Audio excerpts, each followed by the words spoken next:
Nobody is coming to save you. Nobody is coming to save you. It is really that simple, folks. I know you believe that your company was going to be some sort of assurance. You believe that, this corporation was going to take care of you. You believe that you're going to continue to get this check. So long as you showed up, the check would be there for you. And I wish it was that way. Trust me, I wish this world was one in which you could just delegate every single aspect of your life to everybody else and they would take better care of it than you. But unfortunately and fortunately, the reality is this. Nobody is going to care more about your life than you. And if you're not taking care of the things you need to, I promise you, you are going to feel the pain that comes with an economy contracting. You're going to feel the squeeze of an economy. You're going to feel the layoffs that are taking place. You're going to feel the external factors that are then leading to whatever your life becomes if you do not take control of these elements of your life. Now, I'm going to be honest with y'all. A lot of people going through the hardest time in their life right now, or at least maybe since 2008 or whatever it may be. I just happen to not be one of those individuals. I right now, and in the last probably 6 or so months, have been in the best place I have ever been in financially. God honest truth. And it's not because I fell onto an inheritance, right? A family member passed and I got some money. No, it's not because some lucky situation emerged in my life, but instead because I made a decision. I said, I'm sick and tired of being broke on purpose. I am sick and tired of being broke because of the decisions that I'm making. I'm sick and tired of making excuses about my financial situation. When I read the statistics of, more than 60% of people do not have $1,000 worth of savings, I said, why the hell am I one of those individuals? I can do something about this. I had to take responsibility. Now, some people hear me right now and say, well, you don't understand my situation. You're right. I don't know your situation. But I do know this. If you continue to externalize, if you continue to put it on somebody else, if you continue to blame external factors for why you are where you are as a grown ass individual, you're going to continue to get the same result. The companies do not give a damn about you. And even those who want to care about you still care more about that bottom line. And so if it means letting you go, they're going to do exactly that. And I learned that lesson at a very young age. There was just a moment where I realized, wait a minute. So I'm going to take the risk of putting my life in somebody else's hands. I'm going to rely upon this company. I think the first company that I really, quote unquote, worked for, and it was a few months I couldn't take it, was a place called Kohl's, which I don't even think exists anymore. Y'all let me know in the comment. Do you guys still have a Kohl's? It was like a retail type of store or whatever. And as I was working there, I'm getting these little checks and it's cool. I'm around 19 or whatever it is years old. But I'm thinking to myself, wait a minute. So I'm working all this to get this low. What happens if they just decide to let me go? I always had the bug to be an entrepreneur and to do something for myself. And no, I'm not going to sell you on a damn course and nothing like that. I don't have a course to sell you. I really don't. But I really started thinking to myself, okay, if I continue to rely on them, how do I know for sure? And the people around me say, well, it's the most risk-free thing you can do. I mean, if you start a business, that's extremely risky. If you create something and you have to rely upon yourself, I mean, you know how many businesses fail? Do you know how many people don't make it? Do you know that's a risk? That's a risk. All I used to hear around me was how much of a risk it was. And yet nobody seemed to recognize that putting yourself in somebody else's hands is the greatest risk, period. At least I know if I do something for myself, if I fail, it was because of me. And at least I can correct. If I'm working for somebody else, their failures now become my failures. A company goes bankrupt, company goes bust. You work for a small business and they, aren't able to meet their tax, their payroll that week or the payroll that month or whatever it is, right? They go belly up. You chose to be in the company. You chose to rely upon this individual or corporation or whatever it was, believing that that check was going to continue to come in. You said, I'm willing to trade my time, my energy, my attention for this check that is quote unquote guaranteed. And now we're seeing in real time. And it's crazy how much of a short memory span we have as human beings sometimes. It's like this is the first time this has happened. No, 16 recessions within, I believe, the last 100 to 150 years. 16 recessions or depressions, if you really want to get down to that. So these contractions happen. But the fact that most people are not prepared for them is because we believe that somebody else is going to take care, somebody else is going to save us. Like I said, I'm in the best financial position, not only because I'm making more than I have ever before, because I set myself up in that way. You know, I was willing to take an L in the kind of in an interim in the front. I was willing to pay first rather than pay later. As my pops always taught me, you're either going to pay now or pay later. When I left a corporate job and I didn't know what the hell I was going to do with myself, I knew I wanted to do something for myself and really take that serious. I said, you know what? I'm going to have to give up this $2,200 apartment, get out of my own place. I'm going to have to move back in with my folks. Fortunately, that was a thing that I could do. I had the opportunity, but I had to take that hit to my ego and to say, okay, I'm going to settle here for the next whatever it has to be, 6 months to a year, whatever it, and I'm going to dial in and do what I got to do to build what I want to build. At least then I know that if I drop the ball, it was on me. I can't point to anybody else, because the moment I start to blame, my power is gone. Whoever I'm pointing a finger at, they now have power over me, and I'll be damned if I'm going to allow somebody to have that level of control over me. And so I took that quote unquote L, and some people's, eyes, it's like, oh, you're 26, 27, and you're moving back in with your folks. What was that? 27? What? You're moving back in with your loser. Oh, you made what of your life? You're a grown man moving back. And I said, you know what? I can't live with this factor of somebody else can make a snap decision, or the economy could be in a certain place and it's going to change my entire livelihood. There are people right now who've been in six-figure jobs, high six-figure jobs, who have been living paycheck to paycheck. They never dialed in on their financials. I said, I can't be one of them. Whether I'm making $15 an hour, $500 an hour, $5,000 an hour, if I don't learn how to build these healthy habits around money, it won't matter how much I ever make. It won't matter how much I bring in. Don't get it twisted, folks. You see somebody who's got all of the things, the trappings of success. They're living beyond their means, even with the most means, what would seem like more than enough means, yet they will end up in the very same position, broke as hell, 65 years old without retirement. And so I said, you know what? I'm not going to live in average. I don't want to be a part of the average. I don't want to be a part of the, 40, 30% who have $1,000 saved. I want 2,000, 5,000, 10,000, and to continue to build from that place. I would rather feel the squeeze now. I would rather not buy the things I don't need now. You understand me? I would rather make those decisions now and feel like I'm broke, but be really stacking up and putting money aside and saving the money. And when I finally get an opportunity again, because there were times when I was making close to $0, no real income, no real revenue, trying to figure it out. But I continued to work. I continued to put in the hours. I continued to devote myself to what I do best. And I said, I'm going to make this happen. I'm going to figure it out.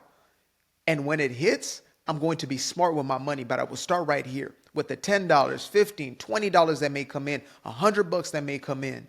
I'm going to do everything that I can with this. I'm going to be a steward over this moment. And this is a reality most of us don't want to face, but the financial situation we are in is majoritively, if not completely, because of ourselves.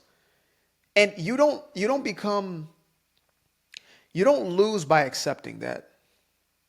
You gain everything. You gain control. You gain insight. When you are honest, like I had to say to myself, bro, you are where you are. Even having to move back in with your folks, etc., and not creating this leg room or even becoming wealthy at a certain age.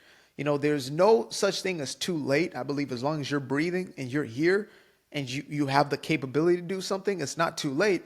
But there are individuals who are 20, 21, 25, 30 years old who became millionaires because of the decisions that they made. Oh, well, they just got a handout from mommy. No, no, no, no. More than 80% of the millionaires and billionaires did not start off with wealth, did not start off with money.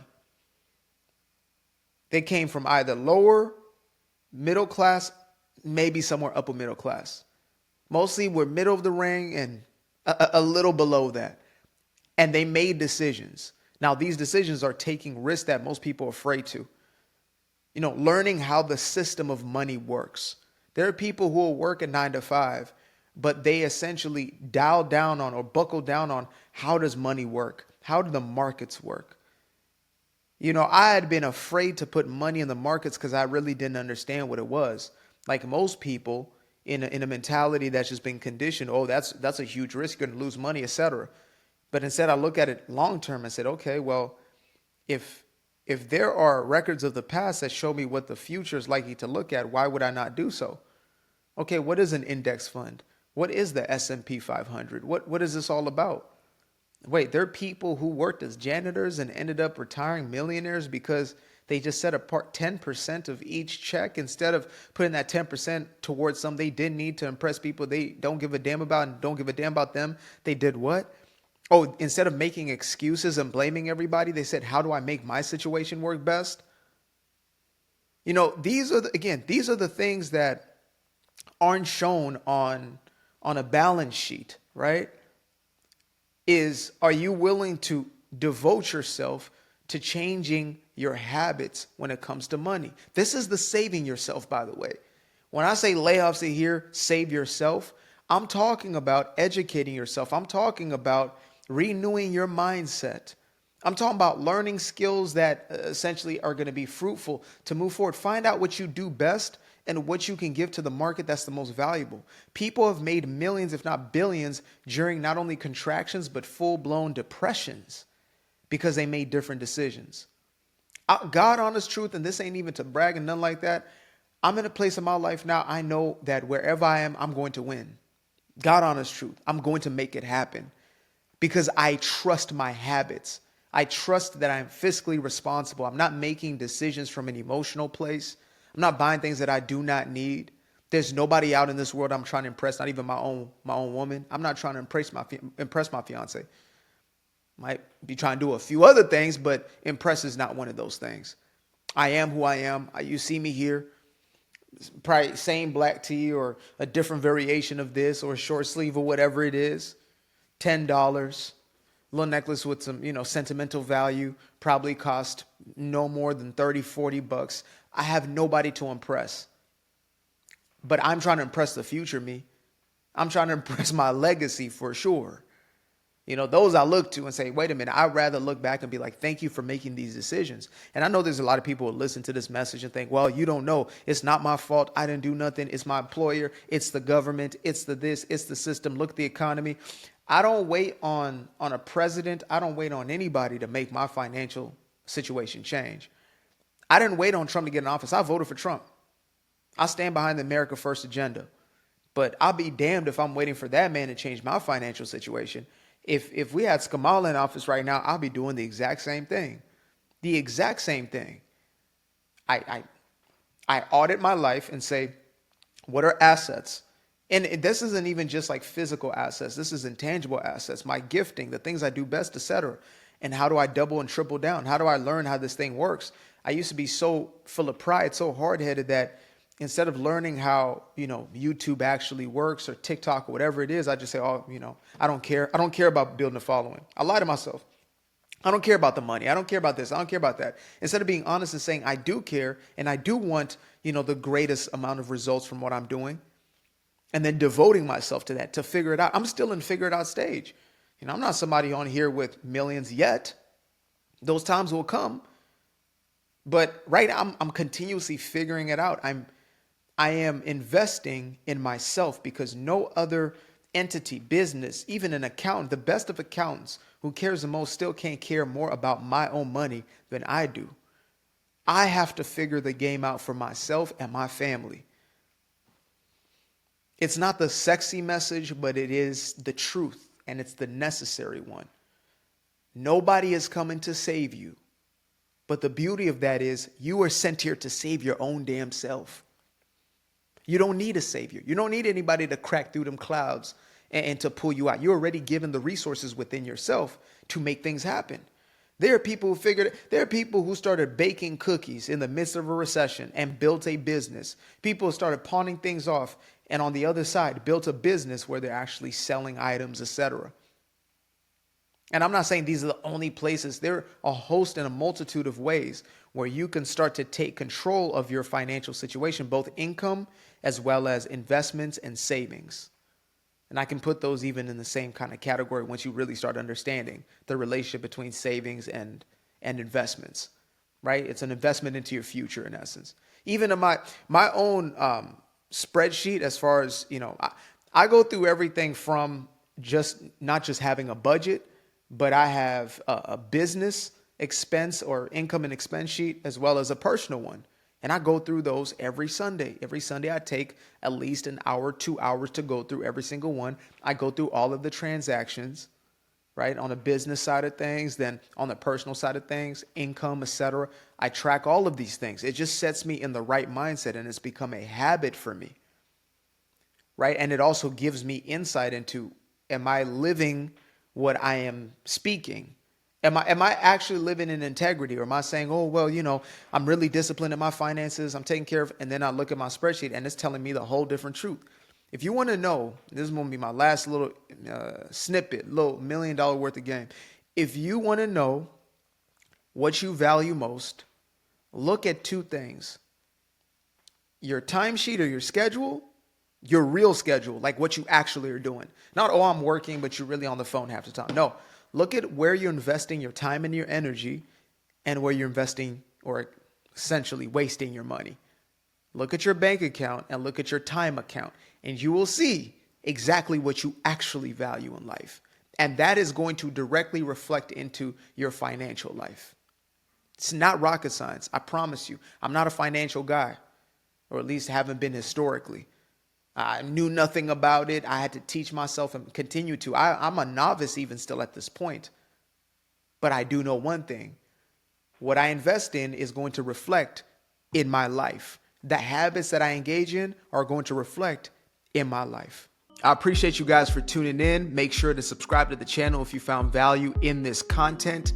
If you want to show some love or some support, you can go ahead and send a Cash App or go ahead and buy me a coffee by clicking the link below, literally titled Buy Me a Coffee. Till the next time, peace. I fell in love with the sunshine. I fell in love with the light. I fell in love with the full moon. I fell in love with the night.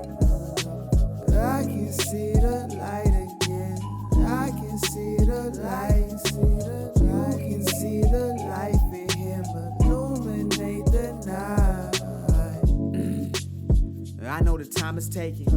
A 365, that's a full rotation. I see you looking up, you know them constellations. Constantly gazing like house of praises, you get to praising. They see your light shine, that's why they so frustrated. Even the sofa in Nova Scotia will win the bagels. I couldn't get them ease on the grease, why they burning up? Money growing trees, feel a breeze, still you showing love. I can dig your energy. Even in the dark side, I know you got that inner peace. You can fill a cup again, your limit is infinity. You manifest a life with all the fixings and amenities. This is more or less a house sitting. A sitting on a house like Snoopy. A teacher, no dog, new tricks, that's bliss. Cause there ain't no Charlie Browns in this vicinity. I fell in love with the sunshine. I fell in love with the light. I fell in love with the full moon. I fell in love with the night. I can see